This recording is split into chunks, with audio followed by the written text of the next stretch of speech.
su abrazo a nuestra querida España. Pues, señor Correa, expresidente, ¿qué está pasando en su país, en Ecuador? ¿Dónde y cuál es el origen de esta crisis que estamos viviendo ahora mismo? Están cosechando lo que sembraron todos estos años, es una mezcla de factores internos y externos, pero lo determinante son los factores internos. En lo externo hubo un cambio en el mercado de drogas, se perdió mercado en Estados Unidos por las drogas sintéticas, fentanilo y tantas otras, y los carteles de México empezaron a ver hacia el sur, el cartel de Sinaloa, Jalisco Nueva Generación. ¿Y qué pasó en nuestro Ecuador? Bueno, ganamos las elecciones de 2017, nos presionaron, empezaron a desmantelar todo lo que habíamos hecho.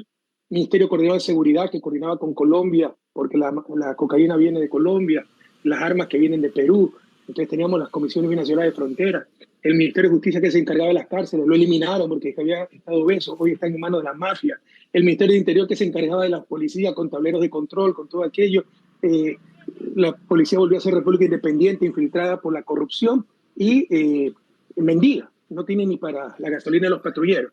En el 2018 dieron un golpe de Estado, se apoderaron de las Cortes, de la Corte Constitucional, de Procuraduría, para persecución política y debilitaron toda la institucionalidad del Estado. Mientras tanto, el crimen organizado crecía, se fortalecía e infiltró el Estado. Eso no pasaba antes.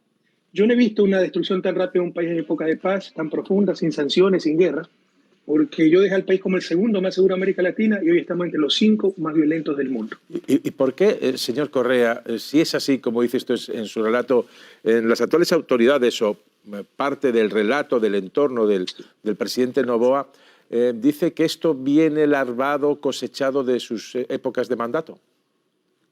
Bueno, pueden decir cualquier cosa, no ese es el recurso siempre de la derecha, frente al clamoroso fracaso, porque esto es neoliberalismo, el debilitamiento del Estado. Te dicen, bueno, no nos podemos salvar, nos hundimos, pero te hundimos a ti también. Deme una cifra, un dato, porque aquí lo tengo yo. Yo del país, estas son las cifras de homicidios por cada 100.000 habitantes, el principal indicador probablemente violencia. Usted ve que crecían antes de mi gobierno, aquí llego yo, en la línea verde, y empieza a decrecer. Aquí llegó el gobierno y mira el brinco que sale. O sea, no, hablemos con datos, o sea, es una locura, hemos perdido sentidos comunes. Pueden decir cualquier cosa, es pura politiquería para justificar el terrible fracaso.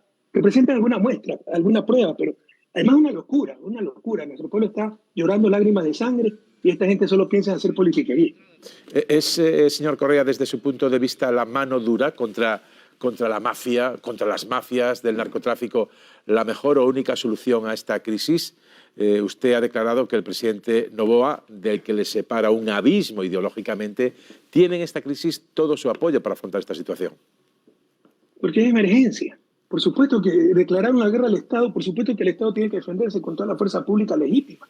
Entonces es correcto el decreto de emergencia que ha hecho, que es el segundo, el primero fue muy débil, que ha hecho el presidente Noboa, pero eso también derrumba tantas mentiras. Ustedes escuchan a mis opositores, cuando ya perdían el control del país, es que las Fuerzas Armadas no pueden salir a las calles, no pueden ir a ayudar a la policía, no pueden entrar a las cárceles por la Constitución garantista de Correa, por las leyes garantistas de Correa. Esto era una mentira.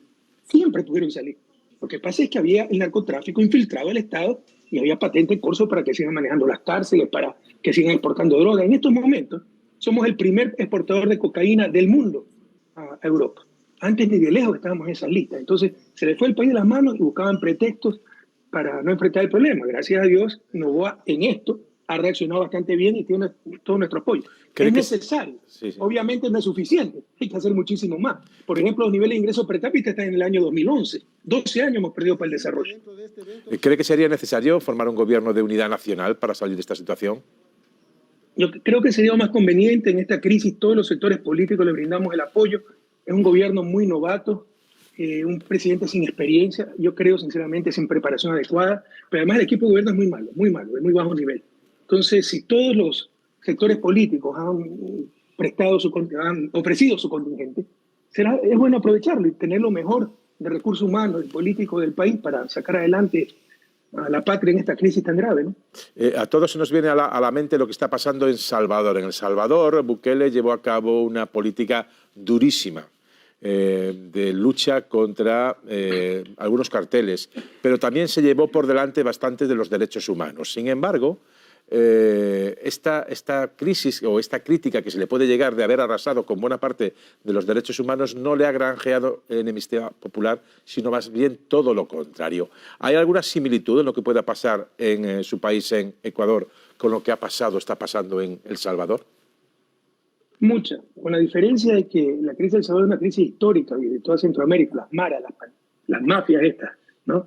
Pero mafias verdaderamente malas.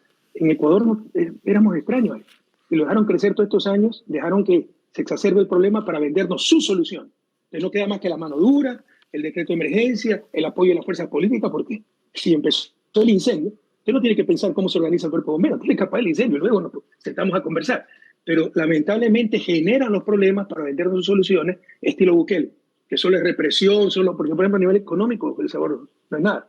Entonces nosotros logramos ser el segundo país más seguro de América Latina con desarrollo humano, no con represión, con violencia, ni todas esas cosas. Entonces sí, es un poco de aquello, vender el modelo Bukele, que cuidado, El Salvador, como decía, era algo histórico, pero es claro que Bukele ha pasado ciertas líneas rojas y ha respetado derechos humanos, ¿no? Y eso es un mínimo ético universal. Pero acá en Ecuador es un poco distinto y en otros países de Sudamérica, donde nos generan casi a propósito los problemas para vendernos sus propias soluciones.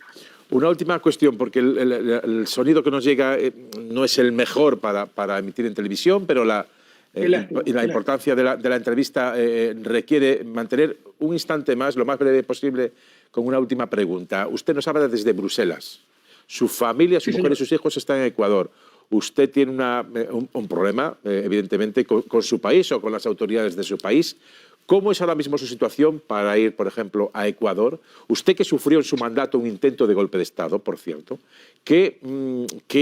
¿cuál es su situación y si hay alguna posibilidad de que Correa vuelva en un futuro inmediato a ofrecer una solución política a sus ciudadanos? Mire, con todo respeto, ¿no? Qué terrible la mala información. Porque mi esposa no solo que está en Bélgica, sino que es belga. Por eso, vale. Pues cuando perdón, yo acabé mi gobierno, en el 2014, yo dije, voy a residir a Bélgica, porque en el 2017, cuando acababa mi gobierno, eran 25 años que habíamos vivido en Bélgica. Yo lo anuncié, no me voy a presentar a reelección, que la ganaba fácilmente, y vine a vivir acá sin una infracción de tránsito. Nos traicionan en el 2017 en Moreno, y me empiezan a llover, yo tengo 52 investigaciones criminales, más que el Chapo Guzmán, Pinochet y Al Capone juntos.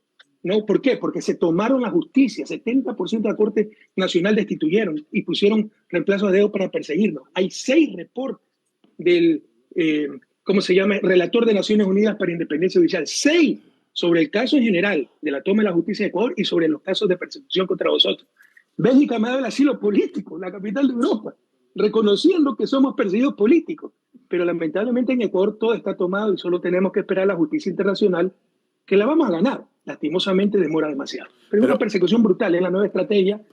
Ya no son las botas militares, sino el partido judicial en el llamado lawfare, guerra jurídica.